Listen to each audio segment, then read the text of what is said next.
and took over the space where my mother's warmth used to live. A few months later, Clara got pregnant, and suddenly, the house felt too small for all of us. My father and Clara made plans to kick me out. One evening, he called me into the living room with Clara standing beside him. "Pack your things, Paul. You're leaving my house. We need space for the baby." I was so shocked that I couldn't even move. I was 16, still a kid, with nowhere to go.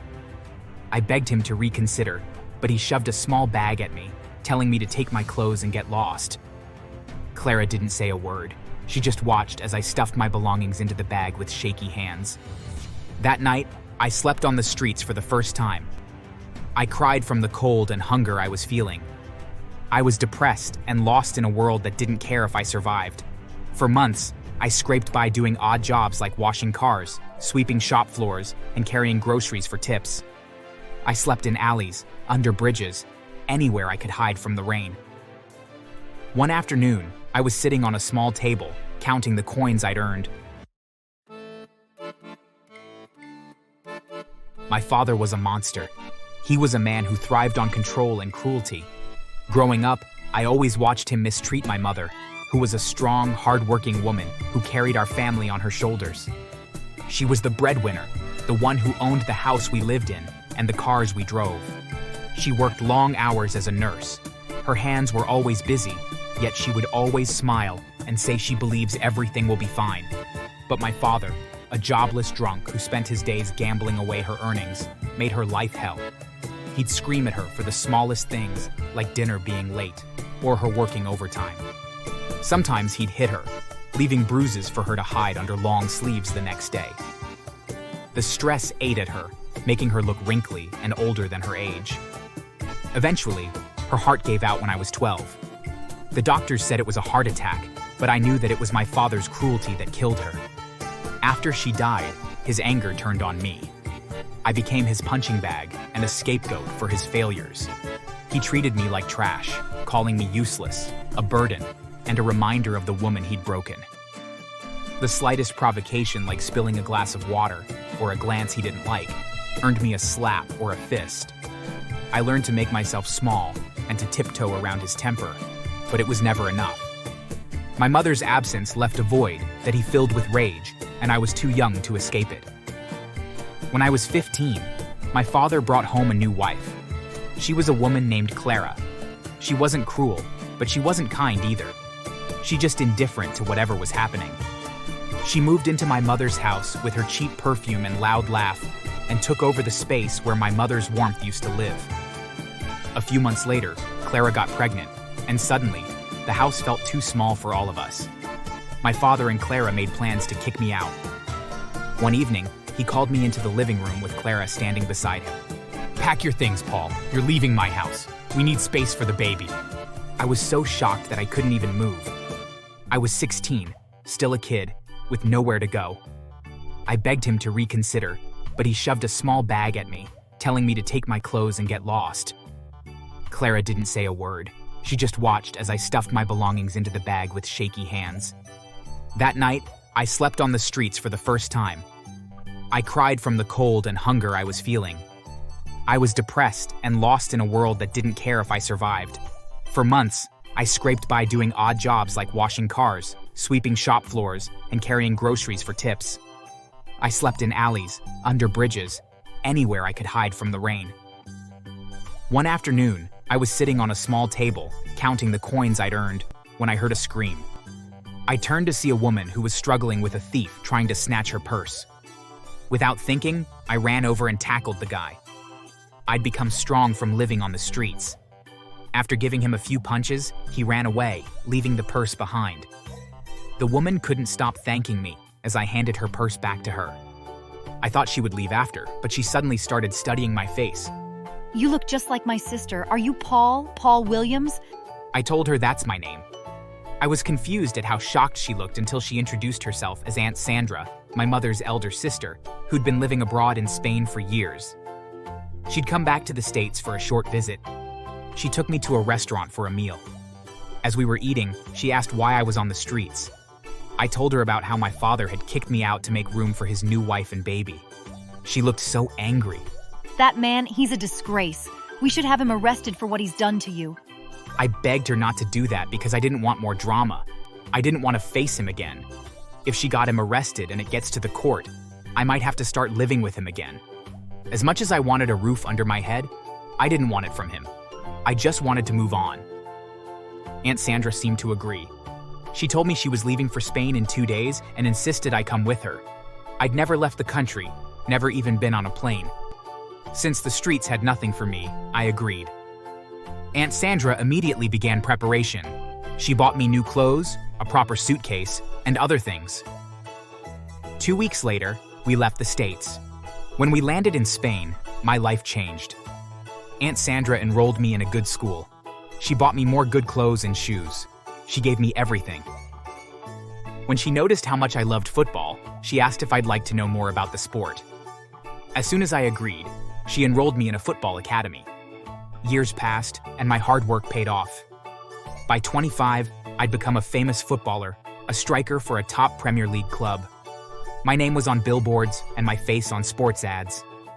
I was filthy rich, with a penthouse in Spain, houses in other countries, a garage full of cars, and endorsement deals that made my bank account swell. I owed it all to Aunt Sandra, who'd become my rock and my only real family.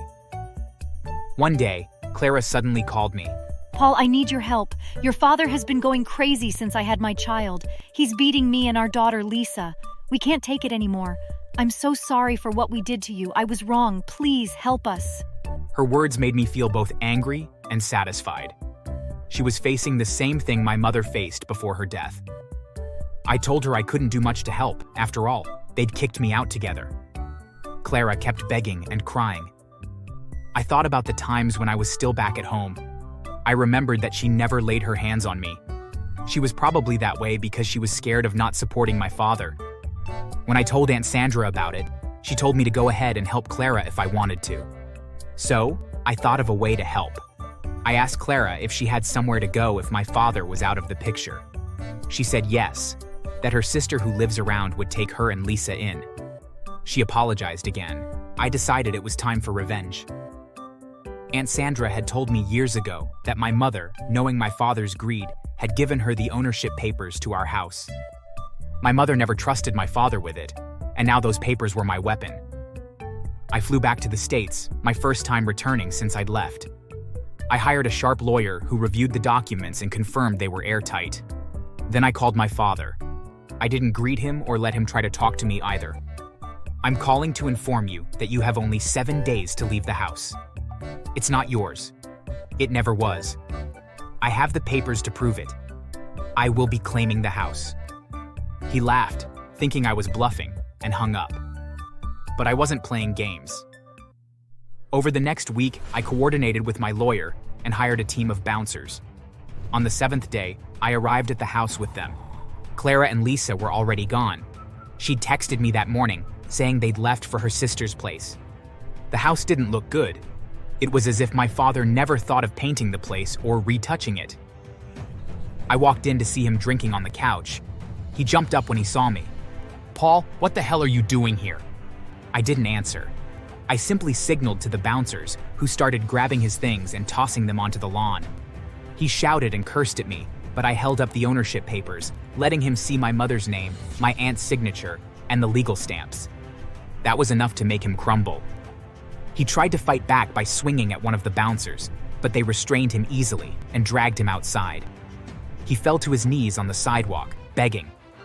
"Paul, please. I'm your father. Don't do this. I have nowhere to go." I felt no pity or guilt. I'd spent years rebuilding myself from the wreckage he'd left me in. Now it was his turn to suffer.